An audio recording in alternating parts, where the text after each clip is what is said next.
26 अक्टूबर की शाम को एक ऐसी खबर आई जिसने पूरे भारत को हिला दिया और एक रोष और गुस्से की ऐसी लहर दौड़ी, क्योंकि खबर ही कुछ ऐसी थी।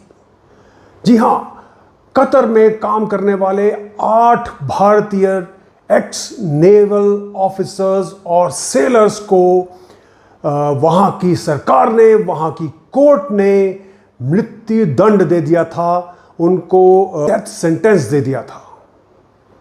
तो ये क्या हुआ, कहां से ये बात आगे बढ़ी और ये इस मोड़ तक कैसे पहुंची, देखते हैं आज के एपिसोड में। नमस्कार, सत श्री अकाल, मैं हूं commander Sandeep Dhawan. Welcome to insightful knowledge.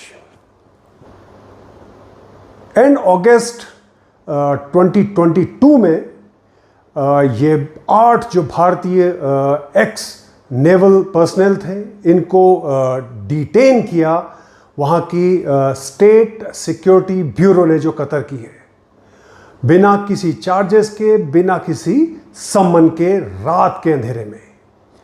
और ये उनके पास लगभग रहे 30 अगस्त तक, और उसके बाद इनको फॉर्मली अरेस्ट किया गया। फिर भी इनको ना तो कोई चार्जेस बताए गए और ना ही ये बताया गया कि इनको पकड़ा क्यों गया है। What support, what are the charges, or this you will have to ask the Qatari authorities. I would not like to either speculate or talk about legal issues. जब काफी समय तक इनकी कोई खबर इनकी फैमिली को नहीं मिली, तो यहाँ पे भारत में इनके जो रिश्तेदार थे उन्होंने यहाँ पे शोर मचाया, और फाइनली मिड सितंबर तक जो भारतीय जो वहाँ की एम्बेसी थी, उन्होंने इसके बारे में डिस्क्लोजर किया कि ये जो भारतीय एक्स आर्म फोर्सेस पर्सनल हैं, इनको अरेस्ट कर लिया गया है, और हमें अभी तक कोई खबर नहीं है कि ये अरेस्ट क्यों किया गया है और चार्जेस क्या हैं।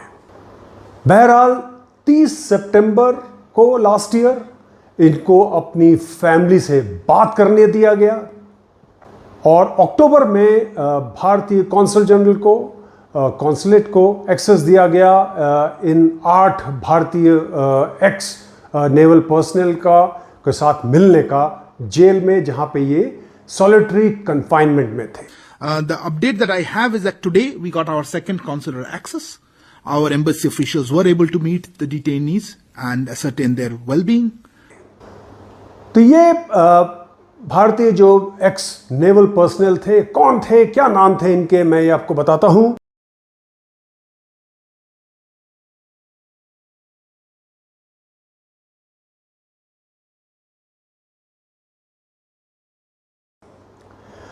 अब ये काम करते थे Dahra global technology and consultancy service, जो कि चलाते थे एक ओमानी एक्स एयरफोर्स ऑफिसर, जो वहां के एक स्क्वाड्रन लीडर थे। मजे की बात यह है कि ओनर जो कंपनी के थे, इनको अरेस्ट नहीं किया गया केवल नवंबर तक, और अरेस्ट करने के बाद इनको छोड़ दिया गया बेल पे, और उसके बाद इन्होंने कंपनी बंद की और वहां से चंपत हो लिए, और जो उसमें 75 इंडियंस भी उस कंपनी में और काम करते थे, उनको नोटिस दिया कि कंपनी बंद हो रही है। तो ये कर क्या रहे थे, ये जो भारतीय जो एक्स नेवल पर्सनल थे, ये इस कंपनी में एम्प्लॉयड थे, जिसमें कि कमांडर पुरंदू तिवारी जो थे, वो यहाँ के मैनेजिंग डायरेक्टर थे, और ये ओमानी जो नेवी थी उसके साथ जुड़े हुए थे।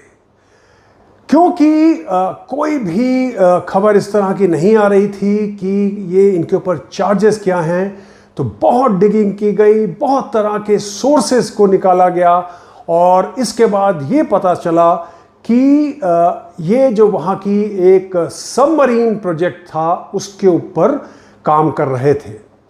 अब साथ साथ इसके ये भी पता लगा कि ये जो सबमरीन प्रोजेक्ट था, इसकी जो कुछ डिटेल्स थी, ये चार्जेस लगाए गए इनके ऊपर कि ये इन्होंने लीक कर दी हैं इजराइल को।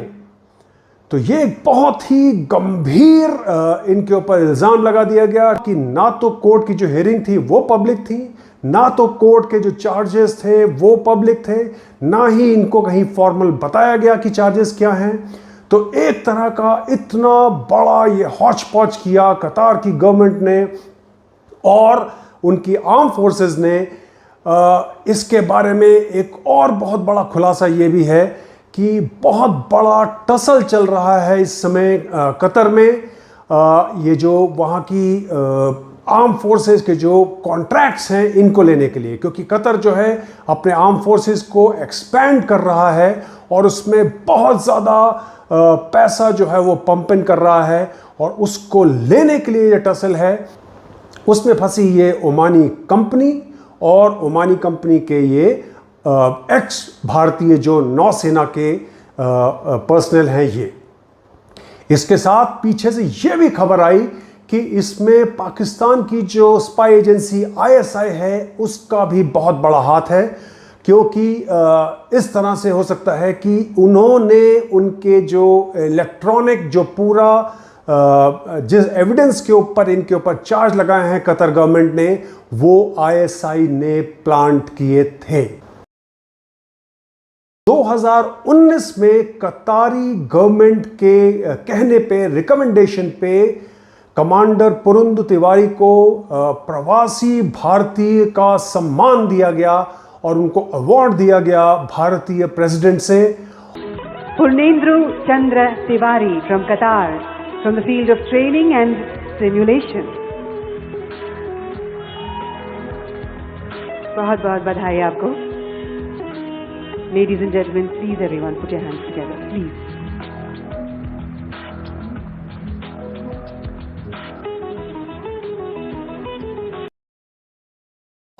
और इसके साथ बहुत ही अजीब सी बात यह है कि ये जितने भी नेवल पर्सनल थे ये एसोसिएटेड थे कतारी नेवी की ट्रेनिंग के साथ।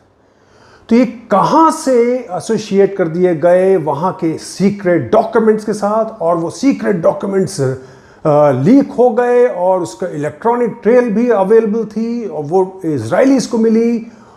एक ऐसा पूरा जाल बिछाया गया है इनके चारों तरफ कि जिसकी खबर भारतीय सरकार को अच्छे से लेनी चाहिए। तो कतारी नेवी ने एक इटालियन कंपनी है फियांचेंटिएरी, उनको कॉन्ट्रैक्ट दिया काफ़ी सारी उनकी शिप्स और सबमरीन को बनाने का।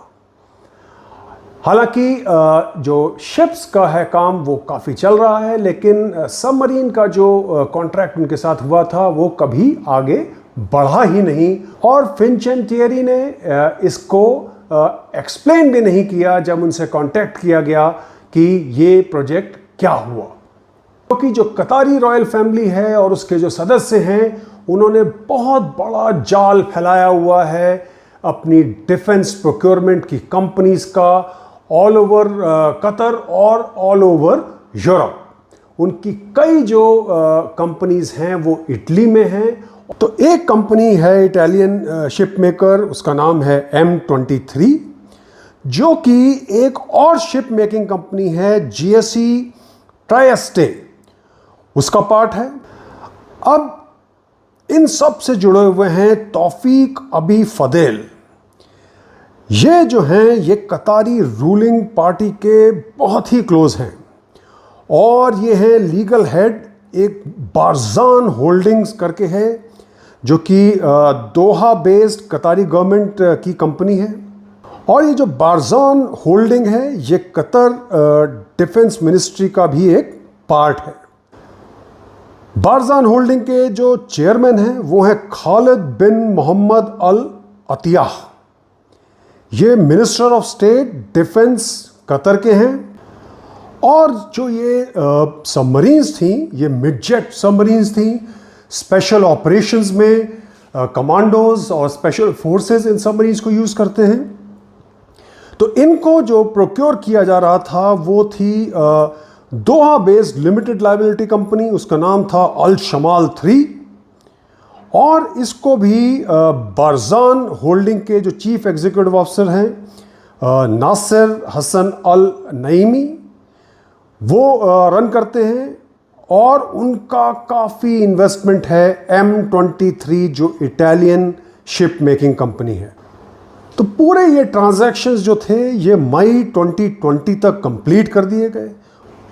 फिर तौफीक अबी फदेल जो कि लीगल हेड हैं बारजान के, और इनका लीडरशिप पोजीशन में M23 शिप बिल्डिंग जो इटालियन कंपनी है उसमें होना एक बहुत ही संदिग्ध सा, एक सस्पिशियस सा एक काम लगता है। और एक ऐसा जाल जो कि आपको मैंने पहले बताया कि एक कंपनी से दूसरी कंपनी, दूसरी कंपनी से तीसरी कंपनी, ऐसा लगता है जैसे कि पूरा एक मनी लॉन्ड्रिंग का केस रहा हो, या वहाँ से पैसे आर पार किए जा रहे हों, चोरी किए जा रहे हों, गबन किया जा रहा हो, इस तरह के हालात दिखते हैं। और जिसमें स्केपगोट बनाया गया ये 8 भारतीय एक्स नेवल पर्सनल को। तो भारतीय सरकार कह रही है कि ये सारे ऑप्शंस ओपन किए हुए हैं जिसमें लीगल कोर्स लिया जा सकता है। तो लीगल कोर्स क्या हो सकता है? लीगल कोर्स हो सकता है कि वहाँ के जो अमीर हैं, जो वहाँ के हेड हैं, उनको रिक्वेस्ट की जाए कि इनको माफ़ किया जाए। और ऐसा पहले भी हो चुका है, क्योंकि रिसर्च करने में पता लगा कि 3 फिलिपिनोज जो थे वो वहाँ पे उसमें से 2 जो थे वो एयरफोर्स में काम करते थे और एक बाहर सिविल में काम करता था। और उन्होंने अपनी गठजोड़ के साथ वहाँ पे उनके कुछ सीक्रेट्स चुरा के फिलीपींस को ट्रांसमिट किए थे। लेकिन उसमें जो एक फिलिपिनो को डेथ सेंटेंस दिया गया था और 2 को 25 साल की उम्र कैद हुई थी। और बाद में जब उन्होंने अपील की आमिर के, तो उनको जो डेथ सेंटेंस था उसको करके उम्र कैद कर दिया गया था, और जिनको उम्र कैद थी और या 25 साल की सज़ा मिली हुई थी उसको रिड्यूस कर दिया गया था। तो ऐसा पहले भी है। लेकिन हो सकता है भारतीय सरकार अगर इस तरह की कोई बात नहीं बनती है, डिप्लोमेसी से काम नहीं चलता है, तो ICJ जो है हेग नीदरलैंड्स में, वहाँ पे भी जा सकते हैं, जो कि भारत ने किया था कुलभूषण के लिए। जो कमांडर कुलभूषण इस समय पाकिस्तान की जेल में है।